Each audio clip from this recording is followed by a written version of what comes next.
So good morning. Thank you for being here. So exciting to see this room fully packed. So my name is Danilo, and I'm technical evangelist in Amazon Web Services. And as you can see, it's not difficult to find me because I'm Danilo at Amazon.com. I'm Danilo on Twitter, and so boring as I am also Danilo on GitHub, where I share some of the code that I write. So I joined Amazon Web Services 6 years ago. So every year there was something new to learn, working with our customers. And in 2014, end of 2014, when we launched a new service that is called AWS Lambda, I was really excited by these new possibilities of serverless architectures. I was so excited that I shortly wrote a book that has been published in the US, in China, and in Korea. It's called AWS Lambda in Action. And I work with my publisher also to create a free ebook. It's the last one. It's called Agile Development for a Serverless Platform. It's a collection of chapters from multiple books that can help you have a basic understanding of all the technologies you need to know to build a serverless application. So what serverless is, what Agile is in this case, what a web API is, and so on. And the idea with serverless is really to move our development faster. And to do that, the idea is that you can create application without thinking about servers. So you don't need to manage, provision the hardware infrastructure, install the OS, install the patches, install the security patches periodically. Everything should scale automatically with usage, including the price, so that if you don't use anything, so if you're idle, you never pay for anything. And the idea is that you can create an application that you call once per month or 1,000 times per second, and you don't need to change the architecture. Everything will scale up and down automatically. And when you create something, we will do something today, everything is built with availability and fault tolerance. So in each of our region, in the AWS regions, like we have one in Frankfurt, and one in Paris, one in London, another one in Ireland, all those regions are built using multiple data centers. We group those data centers in what we call availability zones. And currently, if you create some piece of code on Lambda, everything is automatically deployed across 3 different data centers, and it's in highly availability, and it's scalable, and you don't need to do nothing. And if you don't use it, you don't even pay for it. It's just something that we create for you. And the core flow of a serverless application is this. The idea is that you have multiple event sources. Can be a web API call, can be someone uploaded a file in an object store like Amazon S3, someone updated a database.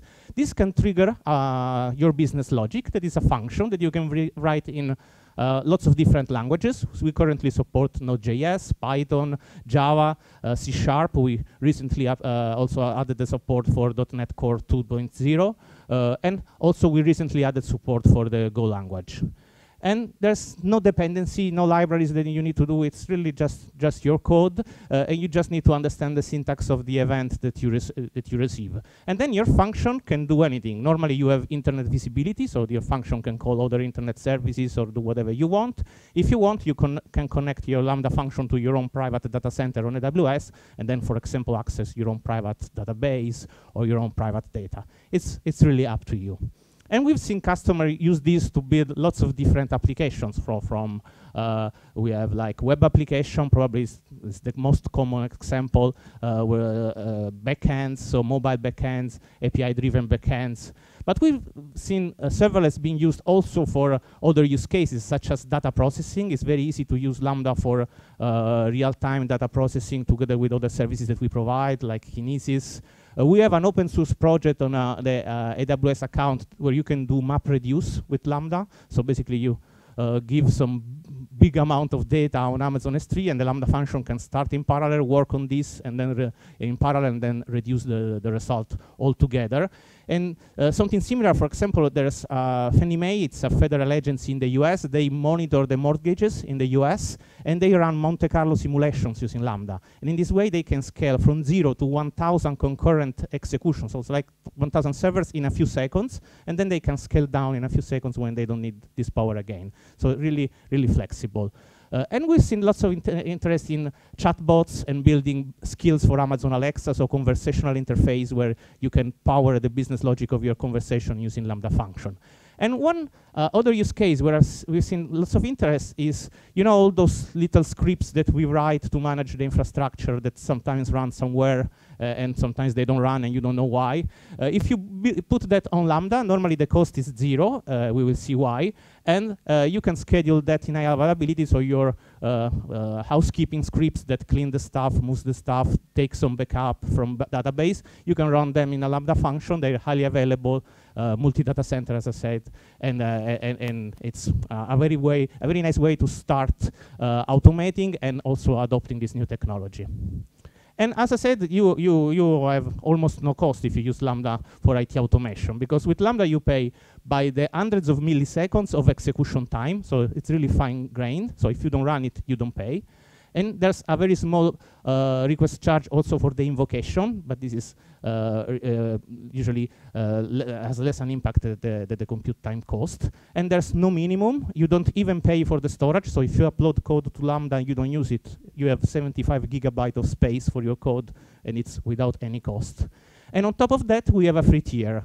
We have a free tier where every month, so all accounts, this doesn't expire after the first year. So all accounts, the first 1 million invocation and the first 400,000 gigabytes second of compute time are without any cost with Lambda. So 1 million invocation is clear.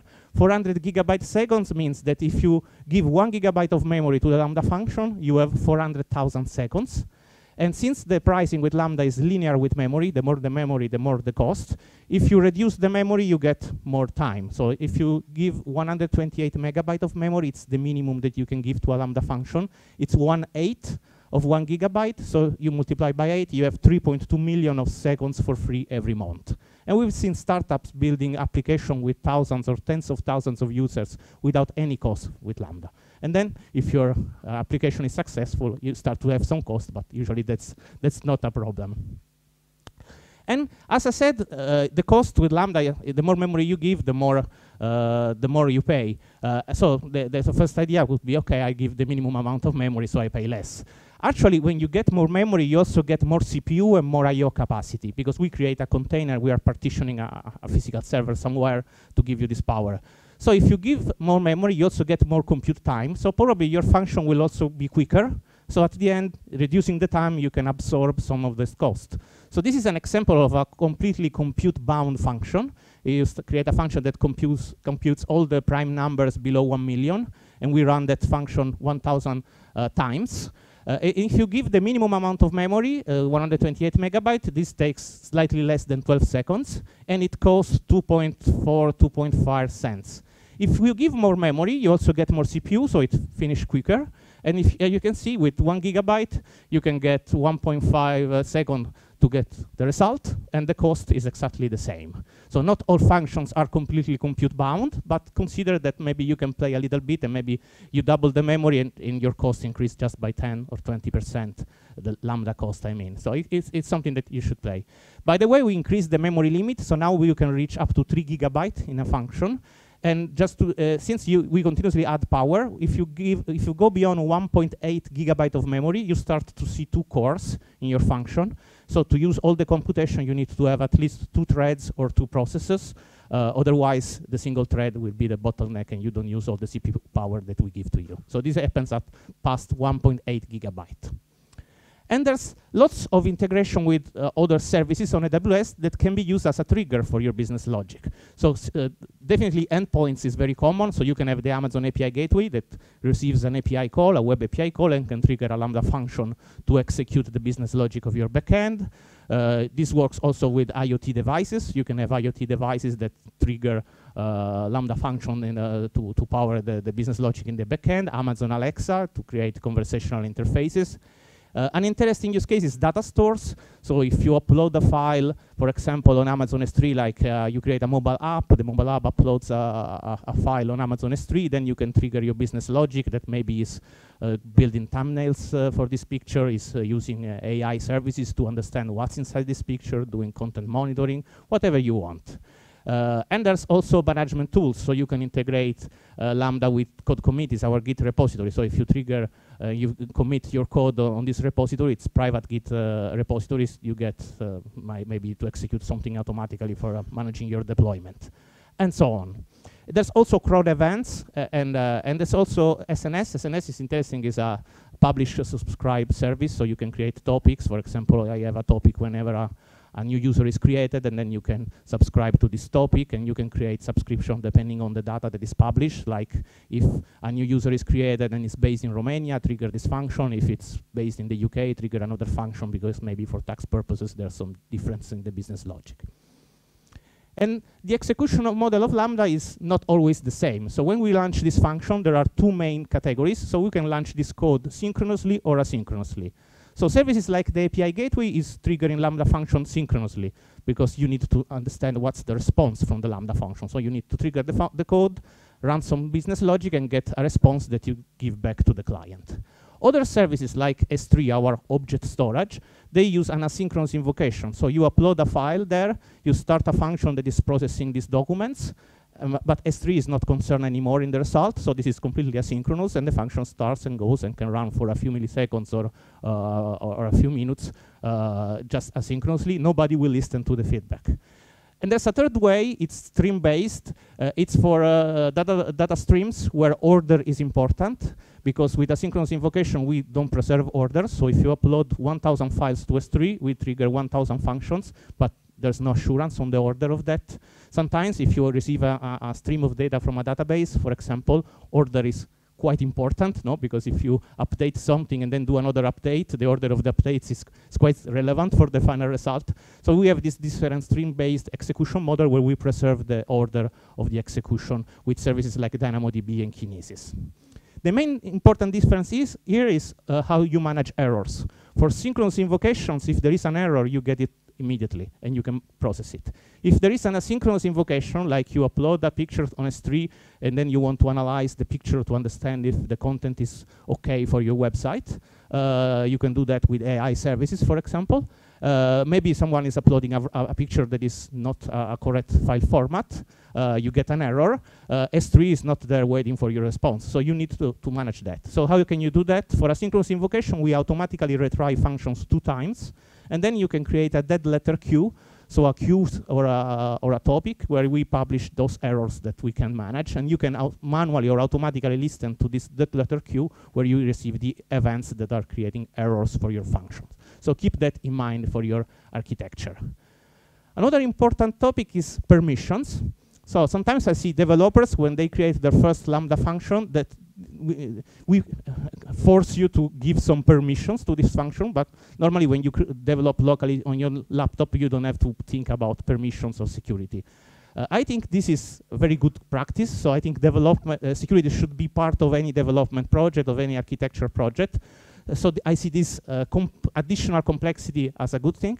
And the interesting thing with Lambda is that there are actually 2 sets of permissions. One is the execution permission, so what the function can do. So I execute some code, and this code, what it can do. Maybe it can read from an object storage like S3, it can write on a database. So you have to give it the permission that the code is using during the execution.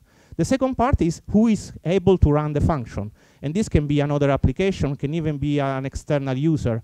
So the fact that you can decouple the security in 2 layers, what you do inside and who can call your function, can give additional benefit in the security design of your architecture. One of the most common integration for Lambda is the API gateway, so to provide a web API interface to Lambda so that you can create a REST API, for example, and when you call it, you call a Lambda function. This is actually working with different services, and it can even work as a proxy for a traditional web service that you already have. So I've seen lots of customers that want to adopt Lambda functions, starting with the API gateway to wrap something that is already there, a web application, and then peeling the onion, so extracting some business logic and creating Lambda function without changing the interaction with the customers and the consumer of the API. And there's lots of benefits in using the API gateway. There's authentication, throttling, monitoring. You can monetize your API if you want through our marketplace. And there's also DDoS protection. So we'll automatically protect your APIs from distributed denial service attacks using all the techniques that we have in place in Amazon. So it's a quite robust way to protect your API. So when we created the API gateway, we wanted to give maximum flexibility to our users. So we said, let's use an open standard. We used velocity templates from the Apache Velocity project. And using these templates, you can remap the input request from the client to the syntax that you want to send to the function, and then you can do the same way back. That works, but we've seen our customers doing the same templates again and again and again. So after some time, we created this standard Lambda Proxy integration. So this is the default syntax. Now I suggest strongly to use this syntax. It's just a flag on the console, or default if you create using the CLI. And this is the syntax. On the top, you see the input format. So all the information that you receive from a web API call. So we send the HTTP method, the headers, the path parameters, the body. You support also binary payloads. And then there's the output format of a Lambda function. So the Lambda function must reply a status code, so an HTTP status code, like 200 OK, 404 is a miss. And then optionally headers, a body, and you can flag this as binary encoded if you want.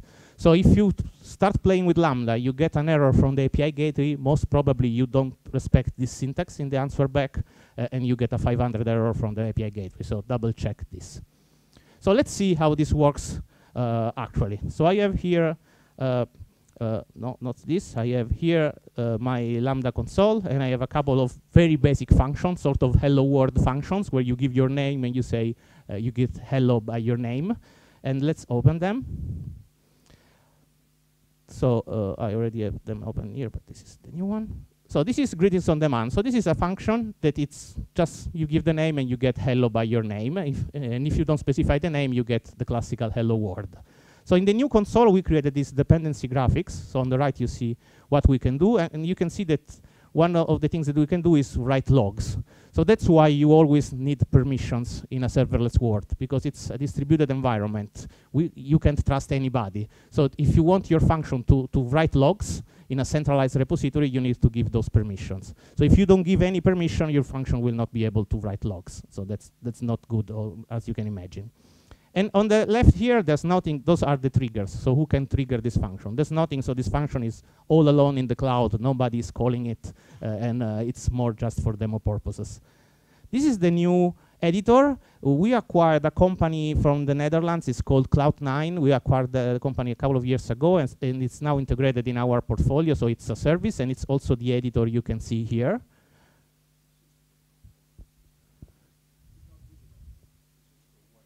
I think I already tried because it was really not working. So what I can do, I can maybe zoom a little bit. So that's the easiest way. Otherwise, if I get lost in the preference, we would just lose time. So this is a sample function. Here on the bottom, you see the handler of the event. And here I have my business logic. So this is a very good practice, and not everybody is doing that. So this is my top suggestion maybe today. So I hear a lot of people that says, I want to use Lambda, but I don't want to tie my code to Lambda. Maybe I want to run the same code on another platform as a web application. So how can I do that? So we have lots of tools that can help you run Express application or bottle flask for Python. We have similar tools for Go. But the number one tip is just use the event function that we trigger with Lambda as a wrapper, where you just manipulate the syntax of the event that is AWS specific. And then you create a business function that is completely independent from Lambda. In this case, is greeting on demand, that will create the normal processing. So create an event wrapper that will just call this business logic. Then if you want to use this with other integration, you just need to add a wrapper or a router that will trigger this function when you want to run something else. So it's much, much easier. And they don't even need to be in the same file. So you can have two different files. One is the lambda.js file, for example, here, that is doing the wrapping. And another one is the core business logic of your application. That can be one or more files. So to do that, we can also test it. So we have tests integrated in the console. And I created a test with a name and without a name. So for example, without a name, I get now hello world, and you get some information like how much memory you use, how much it lasted. And if you select with name, I have an event where I get hello for my name, so hello Danilo, so nothing fancy. So this is a first function. Just consider this splitting business logic from event wrapping. I have another function that is a little bit different. It's exposing the same service as an API. So now you see here I have the API gateway on the left. It means that this is one of the triggers of the function. And if I go here, I get the URL of the API gateway. It's something that you can customize, but for now, let's use the default domain.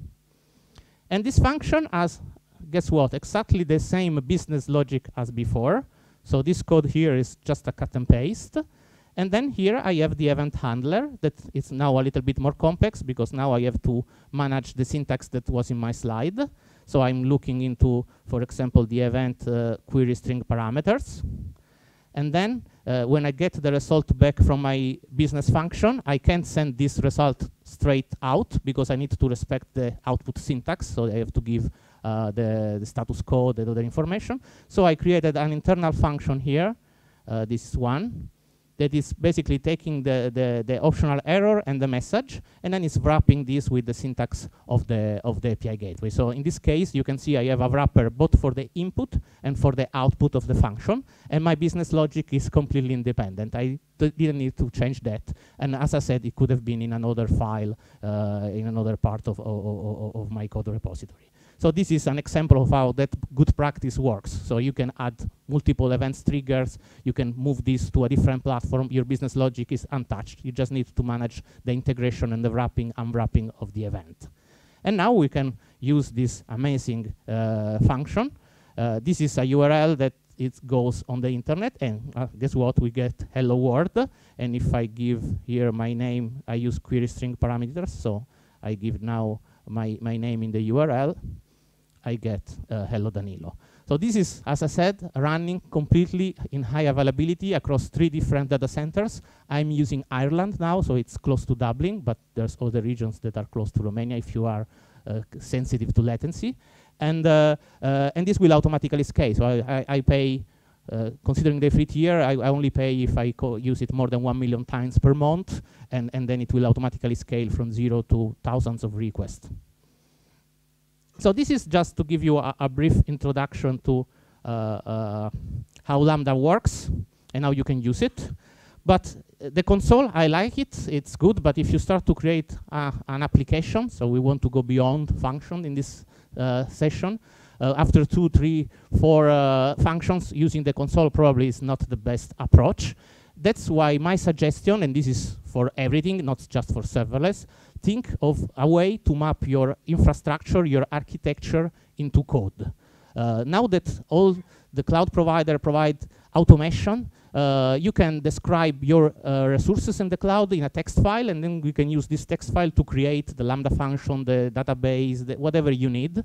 In this way, you can put this code description, this template of your infrastructure, of your architecture, in the same repository as your source code, and then you can update both together. So if version 2 of my application has a different business logic and is using a different configuration of the database, you update the infrastructure file, and when you send the update to the cloud, we will update the code and the infrastructure together. So it's a very good practice.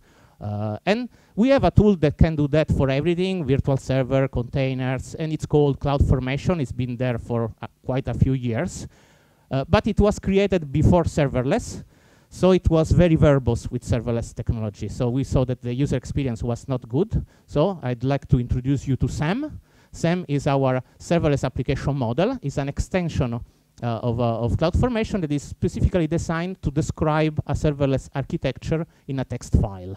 And it's an open source specification with Apache 2, because we want everybody in the community, in the serverless community, to be able to reuse this syntax. We don't want everybody to reinvent the wheel. And this is a prototype of a very small function, and we have white background here. And here you get like the declaration of the function. There are almost the same options as in the console, and this first part here is saying this is the event that triggers this function is an API with this URL, and this means anything that I receive, send it to this function. So it's the default integration that we were seeing. And this will create lots of, the first line there at the top is the line that tells to CloudFormation, hey, I'm using the same syntax here, it's not just CloudFormation. This will create lots of things under the hood, because to run a Lambda function, we need a role, a policy, the API gateway needs to understand how to map the API, we have to create permissions. So everything is automated by that. If you were to use CloudFormation, by the way, this would be the equivalent script. So now you understand why we created SAM, and we don't want you to use CloudFormation for serverless. It would be just boring.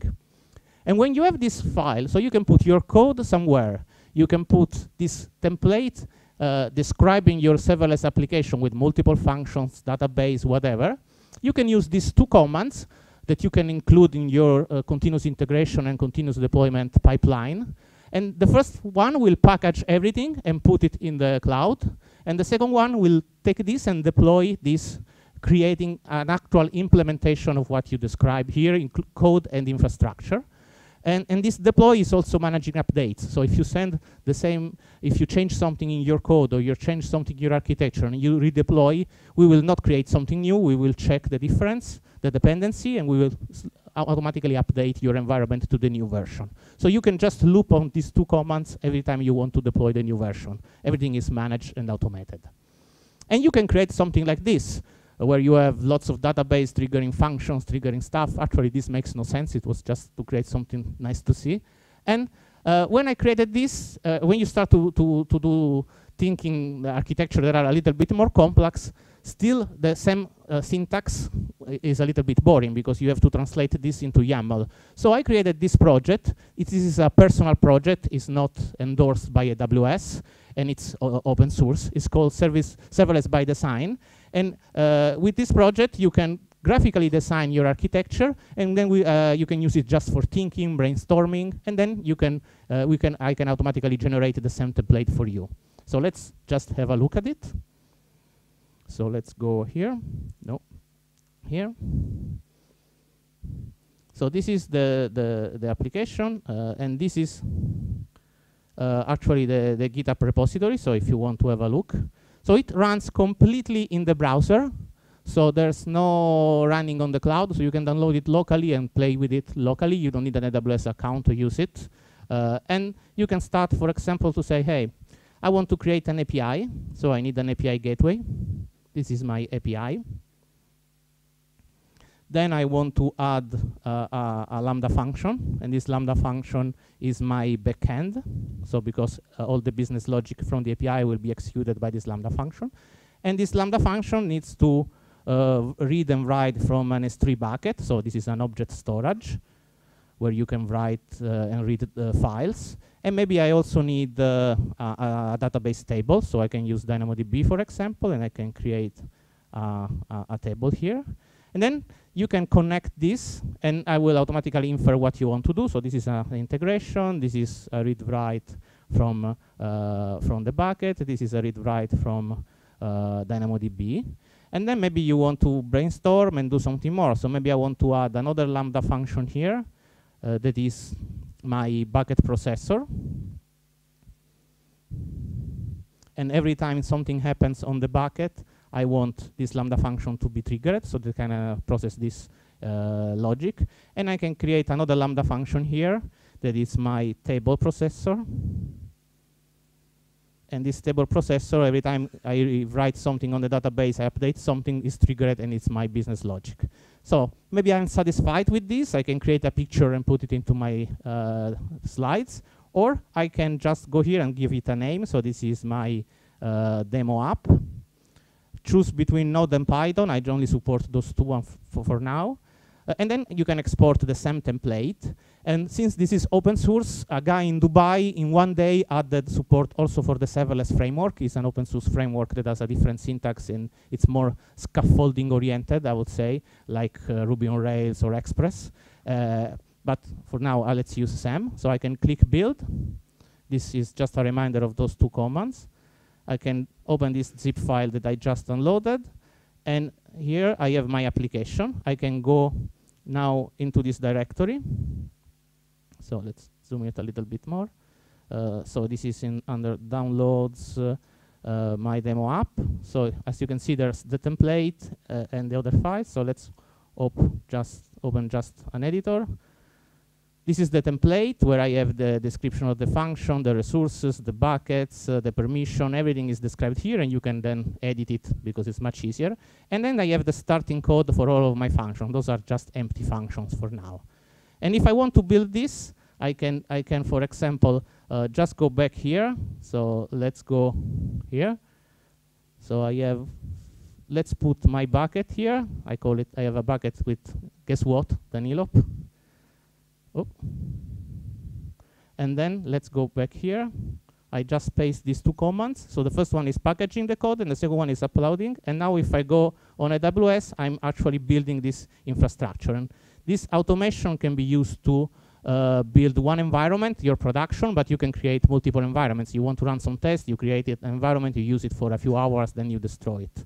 It's completely up to you. So if we go here on the management console, I can go on CloudFormation. I should do this in Ireland, I think, and we have Vox Bucharest now building, and if I go on events, I see that the role, the permission, the DynamoDB table, everything is being created. And then if I have updates, I can send updates, and this will be automatically updated. So this is a way where you can brainstorm a little bit if you want, and this is what we built. And just for reference, this part here, I think it's really interesting from an architectural perspective. It's a good way to implement event sourcing. So what I mean by event sourcing, normally when you have a distributed architecture, keeping the state of something is complex. So sometimes you receive events that are not just infrastructure events, like someone called my API, but events as a business meaning, like a new user must be created, or a user must be suspended, or a payment has been received. So this kind of events, you can store all the events in a table, and these events, if you think of them, are business information that is immutable, because this is not data that you need to update. At 12:02, a new user must be created. If this user will be cancelled, I will receive maybe another event in 2 hours that says that. So are two different events. So immutable information in a distributed architecture is always easier to manage. So one way to design a good serverless architecture, in my perspective, is to create a database table where you put all these events. Is a time series of business information that is immutable, and then process this information as triggers to execute the actions that are there. And as I said, we preserve order in this case. So you know that a user is created and then a user is cancelled, you will process this in the right order. So think of event sourcing as a good way of implementing, managing business events in a distributed architecture. There are still some challenges here. So for example, testing. Normally someone at this point raised their hands, how can I test this easily? You can test in the cloud, but we also created an open source project where you can test, and we created Docker containers that you can use where we emulate the same environment where we run Lambda. And we also help you generate the events. So this is the syntax of an event that you can receive from S3. It's not something that I want you to remember by heart. So that's why we can help you create this. So we have this some local tool, it's open source on GitHub in the AWS account, and can emulate Lambda function on Docker images, and it can also generate the synthetic events that you can use for your unit test, so that you can unit test your Lambda function locally and very quickly. So this is how you can generate an S3 event, for example, for a specific bucket. This is where you can find the project, and this project supports Java, Node.js, Python, and recently we added support also for Golang. And it can also support live debugging. So you can do live debugging of your Lambda function locally, where you inject your event and test what happens. You can install it using npm, and this is what you get. So those are the commands. So the most important one is semlocal. And semlocal means that you can do semlocal invoke to run a Lambda function locally. You can do semlocal generate event to generate the event that you would receive from the API gateway or from an S3 bucket to create your own unit test. So this is the input for the Lambda function. And also you can run start API that will run an emulation of the API gateway locally on your computer. So it's a web server that will also invoke your Lambda function. So you can build the whole well application locally, test it, and then deploy only if you want. And this is integrated also with the full AWS Cloud9 editor that we have on our account. So in this way, it's really easy to build a complete continuous integration and continuous delivery pipeline. So you have your source somewhere in GitHub, on our Git repository. You can trigger a build phase. You can trigger automatic test. And then you can use CloudFormation with those 2 commands to deploy automatically the new version of your application. And we have a tool that you can use to coordinate that if you want. It's called Code Pipeline. It comes from our internal tool that we use in Amazon, so it's quite robust. And we also have another tool that is free to use. It's called CodeStar that can help you set up an entire project using this configuration. So basically, you go there and say, I want to build a serverless application or a non-serverless application. And this is the team with the person and the permission for my team. I want to keep my code on GitHub, or I want to keep my code on AWS. And then we will create all the configurations for you so that it's very easy to kickstart. So the last part that I want to describe to you is before the final ending on something completely different is how to manage upgrades. So as I said, we can just take your new updated architecture and put it in production automatically. So you make your changes, you say deploy, and we apply the changes. But what we see is that large customers, they want to do something different. They want to do canary deployments. They want to do linear deployments. They want to monitor their deployments. For example, Netflix, they do canary deployments, and that means that they release a new feature to like 5, 10%, even less, depending on the impact of the users. And then if they see that this works, they roll it out to everybody. And to see if it works, you can check infrastructure metrics, but normally you should look for business metrics. So for example, for Netflix, the top metric is the number of play per second. So how many people is clicking play and it's working per second. So if they see that a new deployment is statistically impacting the number of play per second, that means that this deployment is probably doing something wrong. So if you want to do canary deployments and test this, think of what the 1, 2, maximum 3 business metrics that make sense for your application. And if you see a statistical impact on these values after a deployment, then you can automatically roll back. And that's something that we can do automatically because we integrated that with SAM. So this is the SAM template to create a function. If I add these 4 lines here, this means that automatically any deployment will go live, and I want to do a canary 10% for 10 minutes. So I want to test this only on 10% of my users for 10 minutes. There are other options, of course. And after these 10 minutes, if everything works, it goes public. So you can manually roll back, but you can automatically also add pre and post checks. So this is, again, Lambda function that you can optionally write that can do whatever check you want. And if they fail, they will roll back automatically. And you can run this before and after the deployment. And then you can add as many alarms as you want. And these are CloudWatch alarms on AWS, so it can be infrastructure alarms, like the latency of your API is increasing, or it can be business metrics that you upload. So you can inject business metrics from your application, and we will chart them, and you can create alarms. So you can automatically monitor your deployment, and if something is wrong on the infrastructure or something is wrong on your business metrics, we roll back automatically. And there's a graphical console where you can follow the rollout. So final step, because in this session I really wanted to go beyond function, is GraphQL. So I talk a lot about creating APIs, but I think that where we are now, we should think of what syntax we should use for creating this new API. And I think that GraphQL is really a good platform for creating new APIs.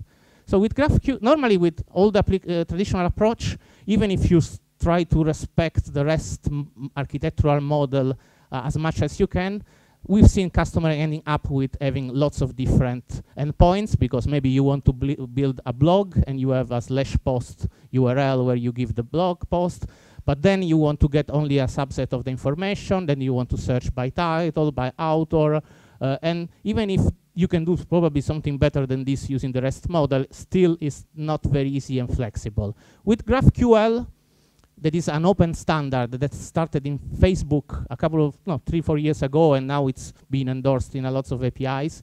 You can just create a single endpoint. And with GraphQL, you start by defining the application schema for your data. So for example, I want to build a to-do list I want to create a to-do object, and then I want to be able to query this to-do to get a list of my to-do items. And this is how you describe your API. So it's much easier and describable than a traditional REST API. And then when you want to run the query, this is the syntax you must use in your clients. So you should say something like, I want to run a query, I want to get the my to-do items. And you can also list the subset of the information that you want. So if you want to build a web list of to-do items, you don't need to display maybe the description there, because it's something that it's only if you click. So you can optimize bandwidth and also the speed for a mobile application, because you only say what you want and you only get the data that you ask. And generally, you can define a schema that is very complex, and you can connect one piece of object with another one. That's why we use the term graph in GraphQL. And let's say that we want to create a system where we can monitor events like this, like Vox Days, and then everybody can post their own comments on this event. Oh, the serverless session was really bad. I will never go there again. So we create an event type and a comment type. And then you see that the event can accept comments, and these comments is a link to another type. So this is why we use the term graph in GraphQL. And then when you have a schema, in GraphQL, we call mutations the way you update the data, so inserting new data or updating data. So in this case, we declare 3 ways of mutating data. I want to create an event, delete an event, or add a comment to an event. And then queries is the way you can read data. So I want to be able to get an event by ID, and I want to list my events. And if you see the list events, there is this syntax with limit and next token. And that's why with GraphQL it's very easy to build pagination. So how many people here created an API in their life? How many of you work on pagination? How many of you enjoyed working on pagination? So that's why we want that to be automatically managed. So it's part of what we want to provide. And more recently, GraphQL also added real-time updates, what we call subscriptions. And this is a way to subscribe to a mutation. So I want to say every time someone is adding a comment on an event, I want to receive a real-time subscription. And this is part of the specification. And in this way, you can create real-time application very easily. And it's covering lots of complexity that normally you have when you design an API. Also, evolving an API is much easier, so you don't need to change your endpoint. So API evolution is much easier.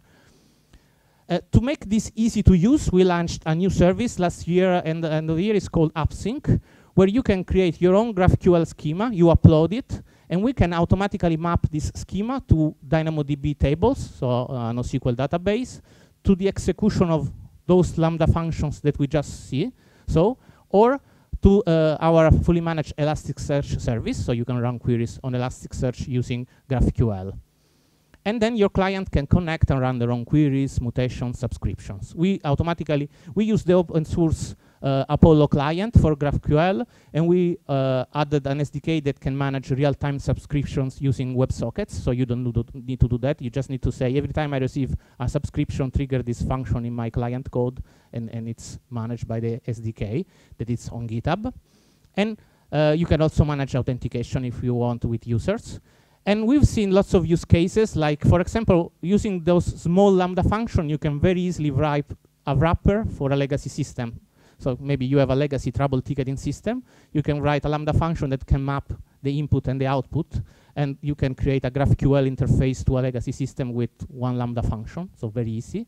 Or you can use a Lambda function to get the data that you write on DynamoDB and send it also to Elasticsearch. In this way, you can use DynamoDB for small transactions, like thousands of transactions per second, and Elasticsearch for complex queries where you need more power. More recently, we also added the possibility to start from a DynamoDB table and infer the GraphQL schema from the table. So if you know DynamoDB better than GraphQL, maybe you want to start there and then do the opposite. So depending on your knowledge, you can start with GraphQL or with DynamoDB. So let's have just a brief look at how it works. So I have an application that I created before, and it's here in the Upsync console. So by the way, Upsync is currently in open preview. So you can play with it, and there is no cost until it's in the preview. So there is absolutely no cost for now. So you can play with it and see if you like it. There's already the public pricing for when the preview will end, so you can understand if the pricing is compatible with your business model or not. So I created an application here, and if we go I have a couple of browsers open here. So and there is a React application running here locally, but this React application is then connecting to the cloud using DynamoDB if I need. Actually, it's the client that do that. So this is exactly the same schema that we saw before. So you can create events like this event we are now, and then you can add real-time comments. So this is running on Safari, and this is running on Chrome, just to show you that there's no trick. So I can create an event here. This is Vox Days. It's in Bucharest, and it's a really nice event apart the serverless session. And then, since there was no real-time subscriptions for events, if I don't get any update, so I need to refresh. This is just by design for now. And now you see that both see the event here. This has been mapped to our database. But now I can add comments. So if I click here and I add comments, and I hit here add comments, I can say, well, the venue looks great. Looks great. And then I can add the comment. And since there is a subscription here, this is automatically sent to both clients. So the first client rejects the duplicates, and then you see that the comment appears here. And breakfast was nice.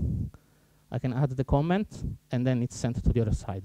So currently, I'm using US East, so I'm in the east coast of the US, so you see some latency, but this is also available in Ireland, and we are going to add more regions, so we will get closer if you have some specific locations. And this works also with this connection. So if I go here and I switch my network off, the GraphQL client can manage that, and we have conflict resolution that you can customize if you want. So I can delete now so let's double check that my ping, okay, my ping is not working. I can now delete here. Are you really sure? Yes, I want to delete. Now, if at some point in time I get back my network, so I get out of the elevator with my mobile app or something, the client will automatically resync to the cloud, and then you can just refresh, and then the data will be synced. We do automatic last wins conflict resolution, but you can add your own custom logic if you want to do something more advanced. And this is an example, this is all open source code that we have on GitHub to see how you can build this.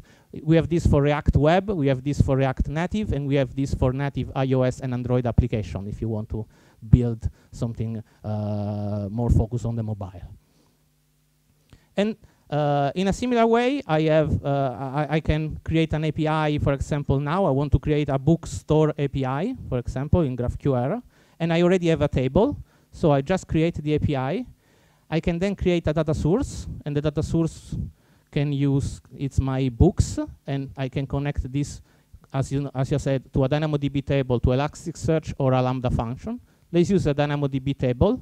I have this in US East, and I have this books table. So this books table looks like this. So I have an author, an ISBN is the primary key, a price, a title, and a year, and something like that.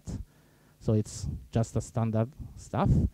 I can say automatically generate the GraphQL, and this is automatically generated, so the object and the queries. And since DynamoDB is a NoSQL database that has no schema, only the primary key and only the attributes where you created indexes will be automatically discovered here. So I have the ISBN, the author, the title. If I want to add, for example, the price, I can add it here. So the price is a float. The year of publication is an integer, and everything is automatically updated here in my mutation and queries. So I can now create my GraphQL API. The schema has been automatically generated, and I can run queries. So let's run a query. So this is the syntax. So the first thing I want to do is to list my books. This was automatically generated. I didn't write anything. And when I list the books, I can get all my items, and the next token, so for a pagination. And so I get the author, the title, the price, and the year. So maybe I don't need the price and the year because this is for displaying in my initial web page, so I can remove them and I get only the information I want. I can add pagination, so I can only ask for the first two, and now I get only the first two books. And then I get a token that I can use for pagination. So I can use the after command here and pass the token, and this will paginate. So you don't need to build pagination, it's managed by us. And then for all indexes, we added the automatic query, so I can query my books by author if I want. So I can specify only the books that I wrote. Then I actually wrote one, but there are two here. And again, I can list the items and the next token. So the pagination is always automatically built. And probably the author is a redundant information since I'm querying by author, so I can remove it from here and get only the specific information I want. So this is as flexible as it gets. So last thing is that, to give you an idea, I also created a Lambda function to emulate, oops, I'm in Ireland now, let's go back to North Virginia. A legacy trouble ticket system. So in this case, as data source, I created a Lambda function. And this Lambda function is just emulating a trouble ticket system that doesn't exist. But what you can do, you can pass a trouble ticket that has an ID, a title, and a description. And if you have a legacy system, you can use whatever libraries, protocols you want to create this new interface. And then I can run queries. And if we have a look at the Lambda function, it should be here. It's just, again, with the black background, it's just taking the input event, and it's just building a response that is just hello from Lambda, and it's using either the title that you pass or generating a random title by itself. So it's just a sample code. So if I go here and run a query, I can, for example, get a trouble ticket by ID, and I can pass a string for an ID, and this trouble ticket must return the ID and the title and the description, and you get 1, 2, 3 and hello from Lambda because this was generated by Lambda. So this is, I think, a nice way to create APIs very, very quickly with pagination, authentication, all the usual things that normally create problems and slows down your development. So if you have time and you want to give a look, then give me your feedback, because part of my role is to give the feedback to the team, especially for preview products, to understand what we do correctly and what you don't like of a new product. There's lots of other developers tools here. I also invite you to have a look at the open source frameworks that run on top of serverless. So if you don't like our console, you don't like SAM, there's, for example, the serverless framework, and there are frameworks to run this on top of other standards. So Serverless Express is a library that you can take any Express.js application and run it in Lambda, just as it is. And those are my top takeaways today. So I hope it was not boring, but the idea was you can start playing with the Lambda console, create your first functions, think of infrastructure as code to go beyond the first 3, 5 functions, because it's really, and this is independent from serverless. So infrastructure as code is really the good way to manage your infrastructure in a template text file together with your source code. Develop in the cloud, we also have an editor, AWS Cloud9.